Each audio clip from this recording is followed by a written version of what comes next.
Bismillahirrahmanirrahim. Kita mulai sharing session pada sore ini. Assalamualaikum warahmatullahi wabarakatuh. Waalaikumsalam warahmatullahi wabarakatuh. Warahmatullahi wabarakatuh.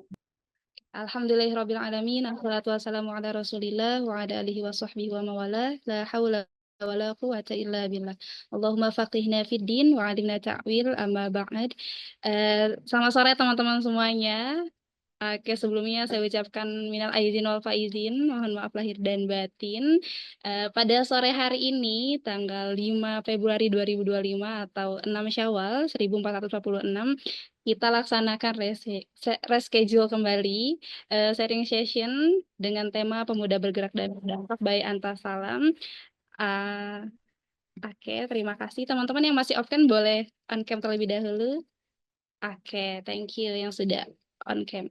Oke, teman-teman, sebelumnya perkenalkan saya Unisa. Insya Allah akan menemani teman-teman sebagai moderator pada sore ini. Dan alhamdulillah dua narasumber kita sudah bergabung di ruang Zoom bersama kita yang pastinya nanti akan memberikan inspiratif ya, akan memberikan penjelasan atau pemberian materi-materi yang sangat inspiratif untuk kita semua. Oke, dan pada sore ini kita berkesempatan akan bersama-sama menyelami tema yang sangat relevan dengan kita sebagai peran pemuda muslim, yaitu pemuda bergerak dan berdampak. Dan tema ini itu mengajak kita untuk merenungkan bagaimana kita sebagai generasi muda dapat memberikan kontribusi positif nih bagi agama, masyarakat, dan negara melalui nilai-nilai Islami. Oke, sebelumnya saya akan bersapa dan perkenalan dulu dengan dua narasumber kita pada sore ini. Yang pertama ada Kariski Prayogo SKSAG, yang pastinya teman-teman sudah familiar dengan beliau, seorang founder Antasalam Institute, dan sudah banyak berkontribusi di bidang keislaman. Assalamualaikum Kariski. Ya, Waalaikumsalam warahmatullahi wabarakatuh. Sehat ya Unisa ya. Oke, sehat alhamdulillah. Dan narasumber yang kedua ada Kak Wirdatul Kucia, beliau seorang content creator muslimah. Insya Allah beliau akan menjelaskan nih dan memberi wawasan kita khususnya di teman-teman muslimah bagaimana memberikan kontribusi yang positif bagi kehidupan. Halo, Assalamualaikum Kak Wirda, salam kenal. Waalaikumsalam, salam kenal juga Kak Unisa. Sehat Kak Wirda? Alhamdulillah sehat. Oke, alhamdulillah. Oke, teman-teman, sepertinya teman-teman juga sudah tidak sabar untuk mendengarkan penjelasan dan menyimaknya tanpa berpanjang kalam. Kalau begitu kita mulai sharing session pada sore ini. Narasumber yang pertama akan disampaikan oleh Kariski Prayogo. Kepada Kariski Prayogo, saya persilahkan. Baik, Assalamualaikum warahmatullahi wabarakatuh. Waalaikumsalam warahmatullahi wabarakatuh.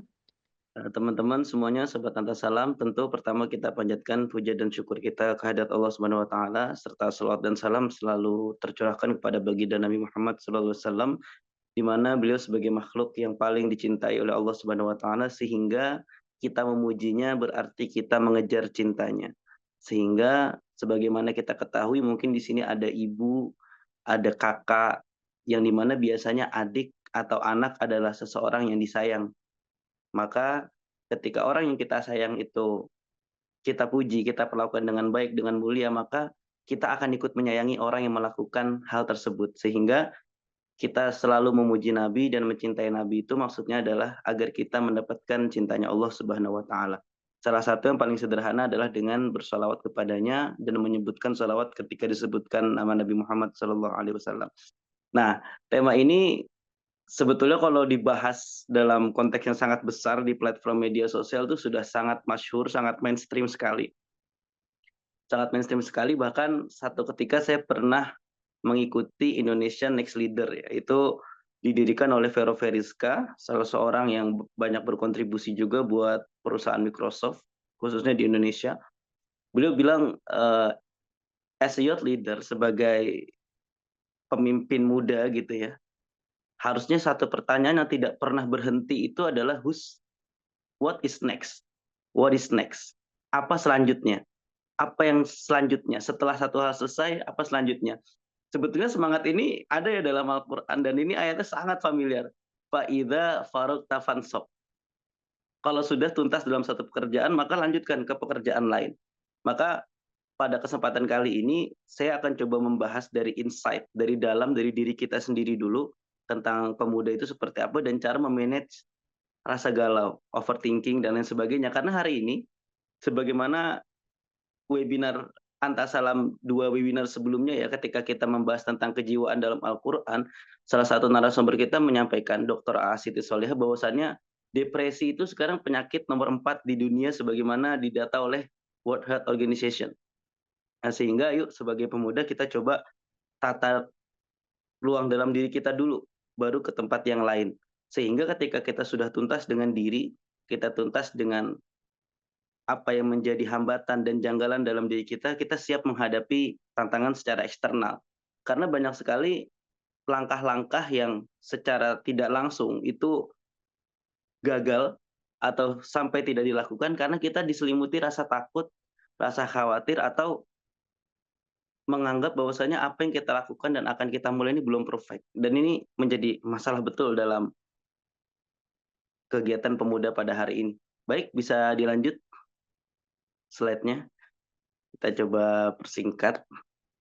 Nah, ini sebelum memasuki siapa itu pemuda, uniknya setelah searching-searching, ini ada salah satu tipologi manusia ya. Sebagaimana kita tahu dalam bahasa Arab, biasanya kata pemuda itu selalu dikaitkan dengan fata atau syabab. Fata artinya ini anak muda di usia kurang lebih di 15 sampai 30 tahun gitu ya. Asyabab itu ada definisi tambahannya misalkan di 15 sampai 40 tahun tetapi sebelum beruban dan lain sebagainya. Maka kalau dituliskan di situ dalam definisi sebelum beruban, apakah anak-anak yang sudah beruban sudah tidak disebut syabab lagi terus atau sebagaimana, itu kurang detail juga, tetapi kebanyakan kalau dalam Quran tidak menggunakan kata syabab tetapi kata al-fata, fityat atau fatayat dan lain sebagainya. Nah, ini ada satu definisi dari Ibnu Hajar Asqalani menjelaskan detail tuh. Bahwasanya kalau misalkan di dalam kandungan disebutnya janin ya. Kalau misalkan sobi ya, itu dia sampai disapih. Dari bayi sampai disapih dari ASI disebutnya sobiyun gitu ya. Ada lagi disebut sebagai gulam. Gulam ini dari masa dia disapih dari 2 tahun sampai 7 tahun gitu. Lalu ada lagi nih, yafi'. Yafi itu dari umur 10 ya. Dari umur 10 tahun, dari umur 7 sampai 10 tahun. Nah, terus habis itu ada selanjutnya itu dari umur 15 sampai 15 tahun ya, dari 10 sampai 15 tahun ya. Lalu ada kumut dan lain seterusnya, dan itu ada syekh dan seterusnya. Jadi beda-beda, tetapi di situ tidak kita temukan kata asyabab dan fata. Nah, di sini salah satu pakar bahasa ya, Roghib Al-Isfahani menyampaikan jika kalau misalkan ada dari step-step umur manusia yang tidak termasuk dalam hal ini ya, baik syekh, baik anak-anak dan lain sebagainya, berarti sudah ada infiltrasi makna lain daripada kata tersebut, misalkan syabab dan fata tadi. Atau juga ada disebut dengan remaja itu dengan istilah bahasa yang lain, sedangkan tidak termasuk dalam tipologi usia ini. Yang terpenting adalah penggunaan kata fata dan syabab itu menunjukkan di mana seorang itu mampu memiliki kekuatan. Kalau dalam bahasa Al-Quran, setidaknya di Ar-Rum ya, Ar-Rum di Quran surah Ar-Rum ayat 54 itu setidaknya ada 3 fase dalam kehidupan manusia. Allahul ladzi khalaqakum min dha'fin. Pertama, diciptakan dalam keadaan lemah. Tentu lemah dalam artian ketika bayi kita segala sesuatu di-cover oleh orang tua kita. Makan dikasih, minum dikasih, dan baju dipakein, mandi dimandiin ya. Tidak mungkin kita baru lahir langsung hafal surat Al-Kahfi misalkan gitu, tidak mungkin. Tetapi semuanya masih dalam keadaan lemah. Lemah dalam artian kita sangat bergantung pada orang lain. Selanjutnya, seiring bertumbuhnya waktu ya, kalau dalam tipologi ini kita tumbuh menjadi sobi, tumbuh menjadi gulam, dan seterusnya, itu akan bertambah kuat. Tsumma ja'ala min ba'di dha'fin quwwah. Dari masa yang lemah ini kita menjadi kuat. Yang tadinya apa-apa dibantu, apa-apa disuapin, akhirnya kita bisa sendiri. Sampai pada tahapan tertentu perempuan jadi perempuan mandiri, dia berkarir, bikin konten, lalu dia mungkin bisa menjadi pendidik, pengajar, dia mungkin juga bisa berbisnis dan lain sebagainya. Sampai dia bisa menghidupi dirinya sendiri atau bahkan memiliki karyawan atau bahkan memiliki rekan kerja yang dimana hidup dari hasil yang dia berikan. Tetapi fase ini tidak panjang. Summa jala min ba'di quwwatin dha'fa wa syaibah yakhluqu ma yasha' wa huwal alimul qadir. Setelah kuat, dia akan kembali lemah dan beruban. Nah, jadi fase muda ini kalau definisinya tadi hanya di usia 15 sampai 30 tahun atau 40 tahun maksimal. Nah, kalau dalam definisi Quran tadi, 3 fase aja, lemah, kuat, lemah. Maka pemuda ini, teman-teman semuanya, itu adalah fase kuat.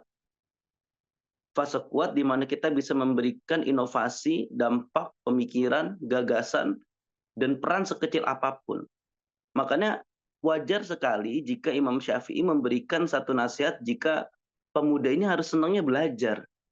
Kalau nggak belajar, dia bakal setara dengan orang mati. Kenapa? Karena lewat belajar dan ilmu itu, kita akan memproduksi pemikiran-pemikiran dan gagasan yang dimana produksi ini akan menjadi cacat kalau tidak diiringi dengan ilmu yang kuat. Ya jadinya apa? Jadinya so tahu gitu kan, datang ke tongkrongan, ngomongin yang enggak gitu kan. Atau akhirnya dituanya jadi aneh gitu. Bilang punya gunung bawahnya uranium gitu kan kayak gitu. Itu karena tidak ada cover ilmu yang cukup sehingga mencari validasi dengan cara yang salah. Makanya sampai dikatakan Imam Syafi'i kalau dari waktu mudanya sudah tidak senang ilmu, semangat ilmunya kurang, fakabbir alai arba'an wafatih, maka bertakbirlah karena dia sudah mati gitu. Apa yang menyebabkan mati? Apa yang menyebabkan mati? Setidaknya di Raudhatul Thalibin wa Umdatus Salikin karya Imam Al-Ghazali menyampaikan 4 takbir yang di dalam sholat gaib itu sebetulnya merepresentasikan bahwasannya 4 hal juga yang mati dan hilang dari hidup kita saat itu juga.